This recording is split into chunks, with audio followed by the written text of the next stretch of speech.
आज आपने भी अपनी बात रखी है। जी अगर शिक्षा पे बात करें तो लगभग वित्तीय वर्ष का जो कुल बजट है उसका 12% से ज़्यादा शिक्षा के बजट पे खर्च का प्रावधान है। लगभग 15,000 करोड़ और 2,000 करोड़ यानी 17,000 करोड़ का प्रावधान है। तो मैंने पहला सवाल यही किया कि बजट 17,000 करोड़ में आए या 17 लाख करोड़ में आए, क्या हमारे माननीय इतने सामर्थ्य रखते हैं कि अपने बच्चों को सरकारी विद्यालय भेज सके?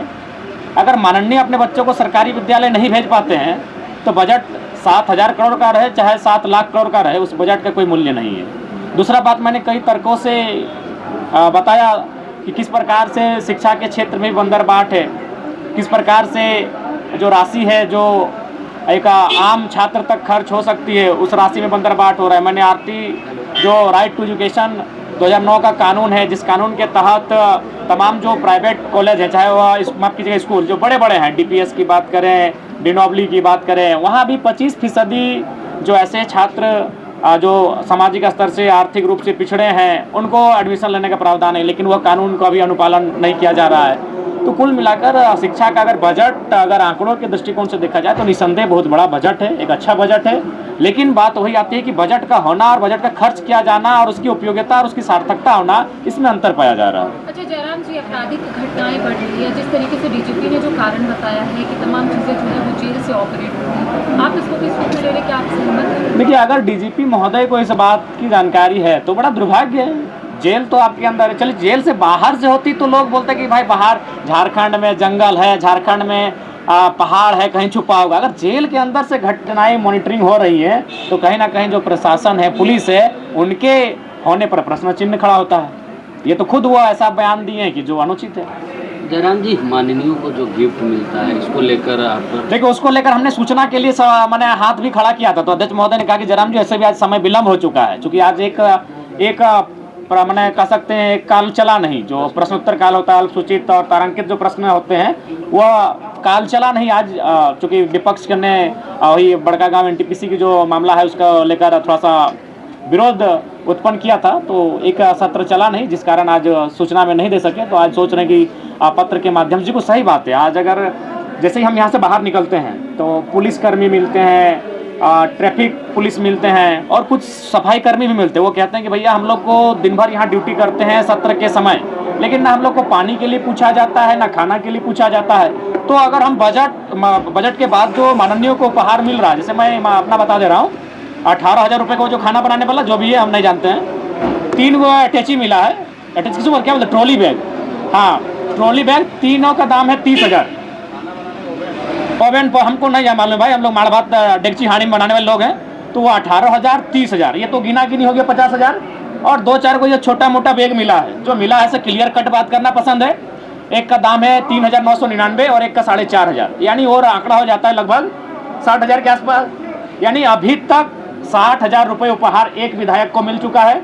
सदन हमें लगता है कि और 7-8 दिन चलेगी, यानी फिर अनुमान लगा लीजिए, यानी 1 लाख तक एक विधायक को गिफ्ट मिलने वाला है, 1 लाख तक। तो मान के चलिए मंत्री लोग तो लेंगे नहीं, अध्यक्ष भी नहीं लेंगे, यानी 13 माइनस करते हैं तो 68, उसको 70 करते हैं, यानी लगभग 70 अगर विधायकों को मानते हैं 1 लाख, तो 70 लाख रुपए खर्च हो रहा है सिर्फ बेकार में। अगर उस पैसे को अगर हमको यूज ही करना है और आपके पास सही में पैसा है तो हमें लगता है कि 2,000 सुरक्षाकर्मी, ट्रैफिक सब मिला के तैनात है विधानसभा में। अगर उनमें अगर 100 रुपये इन्वेस्ट करते हैं एक दिन का, तो 2,000 गुना कितना हो गया, 2,000 गुना 100 यानी लगभग हो गया आपका 2 लाख। तो हमें लगता है कि बहुत कम राशि में, बहुत ही कम राशि में, जो जिस पैसे से माननीय गिफ्ट लेके जा रहे हैं उससे थोड़ा कम राशि में ही जो यहाँ पर सिपाही दिन भर खड़े खड़े ड्यूटी कर रहे हैं सत्र के दौरान, उनके लिए भोजन और पानी की व्यवस्था बहुत कम राशि में हो सकती है। तो हमें लगता है कि एक आदर्श राजनीति का उदाहरण प्रस्तुत करना चाहिए इस बार की सष्टम विधानसभा को।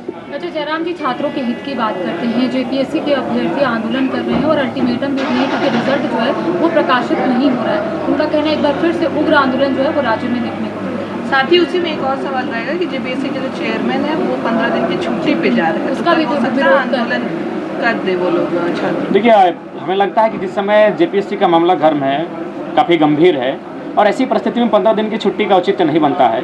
उन्हें कम से कम जो गंभीर विषय हैं उनका समाधान करने के बाद आप छुट्टी पे लंबी छुट्टी पे चले जाएं, लेकिन जो रिजल्ट प्रकाशन का मामला है, कम से कम रिजल्ट प्रकाशन करने के बाद ही वो अपनी छुट्टी के बारे में सोचते हैं तो बेहतर होगा। और कोई सवाल की फिर निकलते हैं। एक शिक्षा पर कल्पना सोरेन ने कहा कि ये जो स्थिति है वो भाजपा की शिक्षा नीति की वजह से है, आप क्या मानते हैं? देखिए, हमें लगता है कि एक दूसरे पे आरोप प्रत्यारोप से बेहतर है कि आप चीज़ों को खंगालें। जैसे मैंने एक उदाहरण प्रस्तुत किया था, ये उदाहरण हमारा ये था कि जेईपीसी जो होती है, जहाँ लगभग 2500 करोड़ का वित्तीय बजट होता है एक वर्ष का, वहाँ मात्र 2 पदाधिकारी जेईपीसी को हैंडल कर रहे हैं, बाकी कॉन्ट्रैक्ट पे हैं। और कॉन्ट्रैक्ट में जो भी है वो झारखंडी 9 के बराबर है।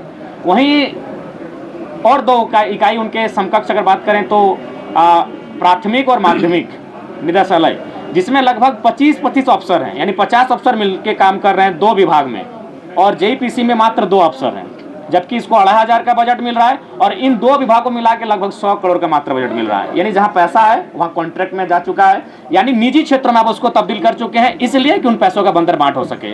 ये बहुत ही बड़ा मतलब गंभीर विषय इस राज्य का, लेकिन चूंकि राज्य के लोग उतनी दूर तक सोचते नहीं है, उतने दूर तक देखते नहीं है, इसीलिए हर किसी छुपा है कि जेईपीसी में जहां 2500 करोड़ का बजट वित्तीय बजट होता है, वहां 2 अधिकारी जेईपीसी को संभाल रहे हैं, बाकी उनके नीचे जितने भी पद हैं, कार्य करने वाले हैं, सब कॉन्ट्रैक्ट पे आधारित है और झारखंडी नहीं के बराबर है। वहीं अगर आप प्राइमरी और सेकेंडरी की बात करें तो वहां 50 ऑफिसर हैं, जहां वित्तीय बजट मात्र 100 करोड़ का होता है। 100 करोड़ 2500 करोड़, जहां 2500 करोड़ है वहां 2 ऑफिसर हैं, और जहां मात्र 100 करोड़ है वहां 50 ऑफिसर हैं। ये तो हमारे राज्य की कड़वी सच्चाई है। धन्यवाद।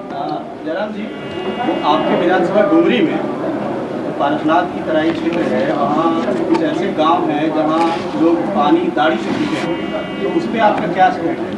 देखिए, अभी जाहिर सी बात है, जब बजट आएगा तो मान के चलिए हमारे पंचायत में, हमारे विधानसभा में 70 पंचायत है, तो उस पंचायत को देखेंगे। हर पंचायत को 5 करोड़ का एक विधायक का सालाना बजट होता है खर्च करने के लिए, तो उसके अनुरूप उस पंचायत में जो सबसे प्राथमिक हमें दिखेगा, हमने जो अपने पंचायत के प्रतिनिधि हैं उनसे कह दिया है कि भाई पूरे 70 पंचायत में ये जो 5 करोड़ का राशि विधायक मद से खर्च होगा उसे आप डिवाइड कर लेंगे, और जो इम्पोर्टेंट लगे, अगर सड़क इम्पोर्टेंट लगे तो सड़क की अनुशंसा होगी, अगर पानी इम्पोर्टेंट लगे तो पानी के लिए अनुशंसा होगी, अगर बिजली का तार इम्पोर्टेंट लगे तो उसके लिए मैंने उस राशि को आप जहाँ उदाहरण दे रही है उस राशि को जहाँ खर्च कर सकते हैं। गर्मी का दिन पड़ रहा है। देखिए, एक बात आप क्लियर, एक बात सुनिए, अभी हम नए विधायक बने हैं, अगर हम अनुशंसा भी करेंगे तो कल ही कुआं नहीं खोला जाएगा। तो अगर इसके लिए आपको किसी को घेरना है तो जो पहले तो उनको आप उनसे बात कर सकते हैं। हाँ, तो हम अनुशंसा करेंगे। नहीं, बिल्कुल आपको संज्ञान में नहीं, हमारी टीम बहुत एक्टिव है, हम लोग इन मामलों को संज्ञान में ले रहे हैं, लेकिन सवाल यह है कि हम अनुशंसा आज करेंगे तो कम से कम उसकी प्रक्रिया है, कम से कम तो 45 दिन लगेगा कार्य स्टार्ट होने में।